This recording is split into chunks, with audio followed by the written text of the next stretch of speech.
অনুভব করুন অন্তরের গভীর থেকে ধ্বনিত প্রতিধ্বনিত হচ্ছে, আমার ত্যাগ, আমার স্মরণ, আমার মেধা, আমার মনন, আমার কলম, আমার বচন, আমার শক্তি, আমার ধন, আমার জীবন, আমার মরণ, আমার সব কিছুই মহাবিশ্বের প্রতিপালক।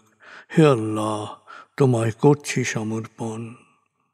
অনন্ত অসীম দয়াময় প্রভু, তুমি নিরঞ্জন, তোমার রহমতের ছায়ায় আমায় রাখো প্রতিক্ষণ। তোমার রহমতের ছায়ায় আমায় রাখো প্রতিক্ষণ। তোমার রহমতের ছায়ায় আমায় রাখো প্রতিক্ষণ।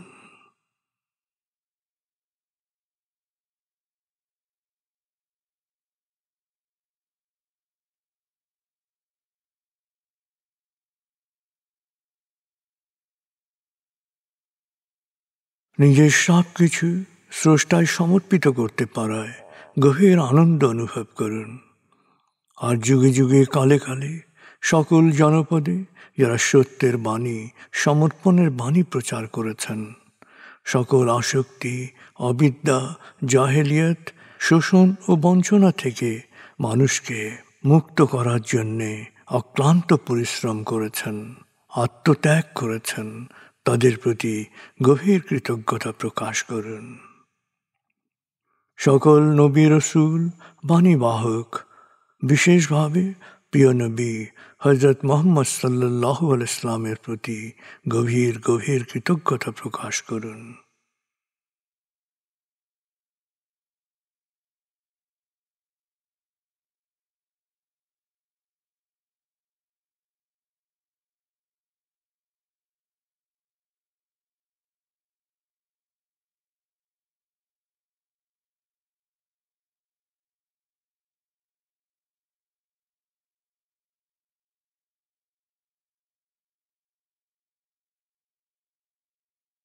এবার নিজের জীবনের ধাপগুলোকে খেয়াল করুন। জীবনের প্রতিটি ধাপে যাদের কাছ থেকে উপকৃত হয়েছেন তাদের কথা এক এক করে মনে করুন, তাদের প্রতি গভীর কৃতজ্ঞতা প্রকাশ করুন।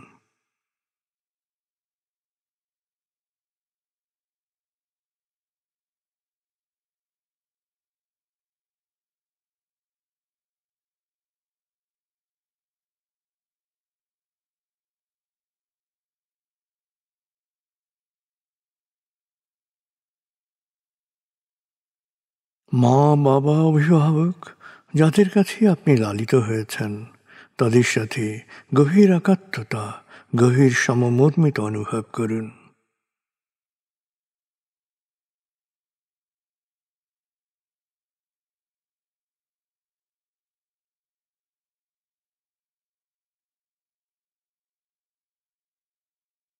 তারা কোনো রোগ ব্যাধি বা বয়সজনিত অক্ষমতায় আক্রান্ত হয়ে থাকলে তারা শৈশবে যে মমতায় আপনাকে লালন করেছেন একই মমতায় তাকে লালন করুন।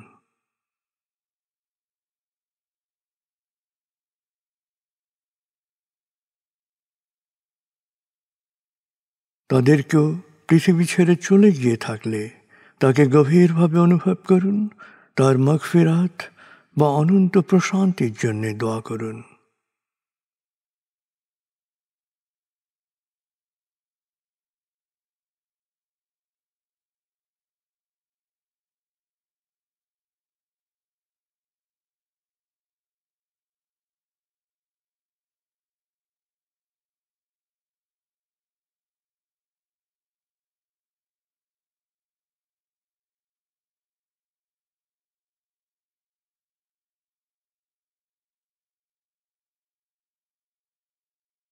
স্বামী, স্ত্রী, ভাই, বোন, ছেলে, মেয়ে, আত্মীয় স্বজন, প্রতিবেশী এবং আত্মার আত্মীয় যারই যে কোনো শারীরিক মানসিক কষ্ট থাকুক, দুঃখ থাকুক, যন্ত্রণা থাকুক, এক এক করে তাদের দুঃখ, কষ্ট, যন্ত্রণা, অশান্তি খেয়াল করুন। এক এক করে তাদের দুঃখ, কষ্ট, যন্ত্রণার সাথে সমমর্মিত অনুভব করুন। হৃদয়ের গভীর থেকে তাদের জন্য প্রার্থনা করুন। এক এক করে সময় নিয়ে প্রার্থনা করুন।